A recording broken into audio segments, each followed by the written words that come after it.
નમસ્કાર મિત્રો, હું આપણો હાસ્ય કલાકાર નરેન્દ્રસિંહ વાઘેલા મારી યુટ્યુબ ચેનલ લોક સાહિત્ય ગુજરાતમાં આપ સૌનું હાર્દિક હાર્દિક સ્વાગત કરું છું. મિત્રો હમણાં એક જજ સાહેબ ખિસ્સા કાતરુંને કે તું કેવી રીતે ખિસ્સા કાતરે છે, તું કેવી રીતે ખિસ્સા કાતરે છે. અને ચોર કે સાહેબ આવી હારી નોકરી મૂકીને અમારા ધંધામાં શીખવાની કોશિશ ન કરો, અમારે છોકરા મોટા કરવાના છે. તમારે જેવા ખમતીધર માણસ આ ધંધામાં આવશે પછી અમારે શું કરવાનું. એને એમ કે જજ સાહેબને ખિસ્સા કાતરવાનું શીખવું લાગે છે. જજ સાહેબ પછી ખીજાઈ ગયા અને કે આને 11,000 દંડ કરો, એને કે આને 11,000 દંડ કરો. તો ચોર કે સાહેબ બોણીએ બાકી છે, આયા તમારી મુદત ભરવાની લાઈમાં હજી તો બોણીએ નથી કરી, 15 મિનિટ છૂટ દો તો હમણાં ધંધો કરીને પાછો આવીને દઈ જાઓ. જજ સાહેબ કે આને હાળાને ફાંસી દઈ દો. ચોર કે સાહેબ ફાંસી શું કામ દેવાની, જમણા હાથે ગુનો કર્યો ને આખા શરીરને ફાંસી, આખા શરીરને દુઃખ દેવાનું. જજ સાહેબ કે કાંઈ વાંધો નહીં, આનો જમણો હાથ ઉખાડી નાખો. એટલે કે એ ઉપાધિ તમે કરો માં કરીને હાળે હાથ ખેહીને ટેબલ પર મૂકી દીધો. પછી ખબર પડી જમણો હાથ તો નકલી હતો એનો. જજ સાહેબ ગુનેગારને કે કાલે સવારે 4 વાગે તને ફાંસી દેવાની છે, કાલે સવારે 4 વાગે તને ફાંસી દેવી છે. એટલે તારી કોઈ અંતિમ ઈચ્છા હોય તો કે. હવે ગુનેગાર એટલું બોલ્યો, નરેન્દ્રભાઈ મોદી સાહેબના ઘીરે પારણા બંધાય અને એમના છોકરાને હિંચકવાની મારી ઘણી ઈચ્છા છે અને ન્યા સુધી સાહેબ એટલા વર્ષ ફાંસીને મુલતવી રાખો. એક જણો કે હવે માનવતા મરી ગઈ લાગે છે. તો કે હવે માનવતા મરી ગઈ લાગે છે એમ. મેં કીધું એ કેવી રીતે? તો 2 વર્ષ પહેલા કે મારી બા મરી ગયા તો બાજુમાંથી ગંગુ ડોશીને, રોડી ડોશીને, જમના ડોશીને બધા આવ્યા હતા અને કે ચિંતા કે ઉપાધિ કરમાં, અમે તારી માં જ છીએ.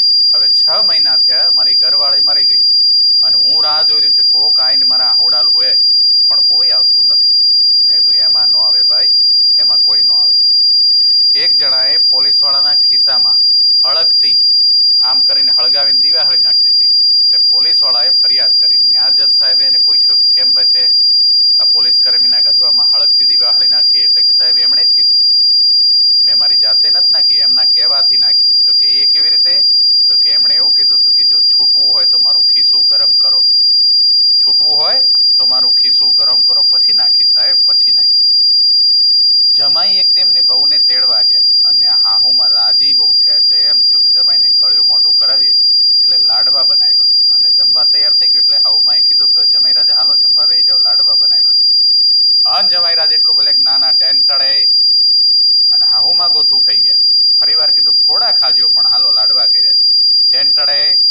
એટલે હાહુમાં કે આટલી ઉંમરે મારી આ મજાક ઉડાડે, આટલી ઉંમરે આ જમાઈ મારી મજાક ઉડાડે એમ.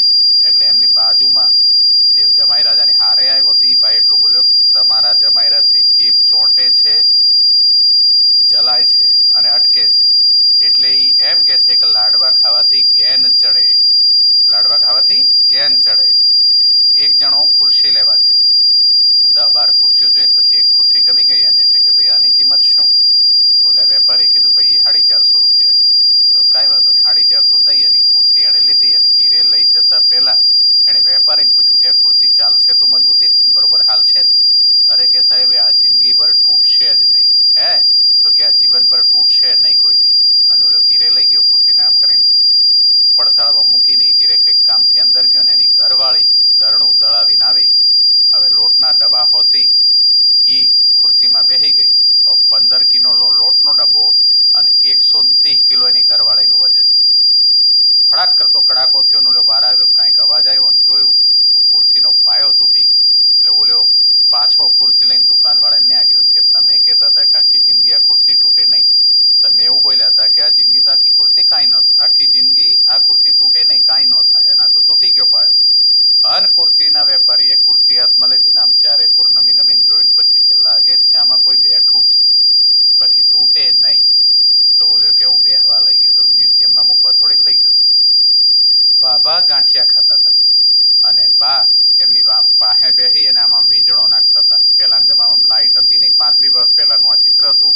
એ હમણાં મેં જોયું લાઇટ ગયેલી તે. એટલે મેં બાબાને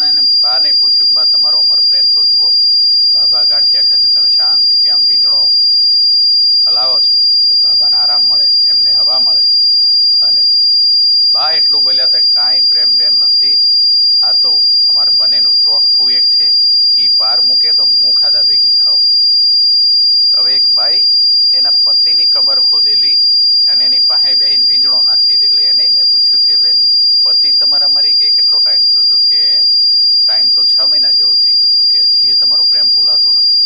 તમે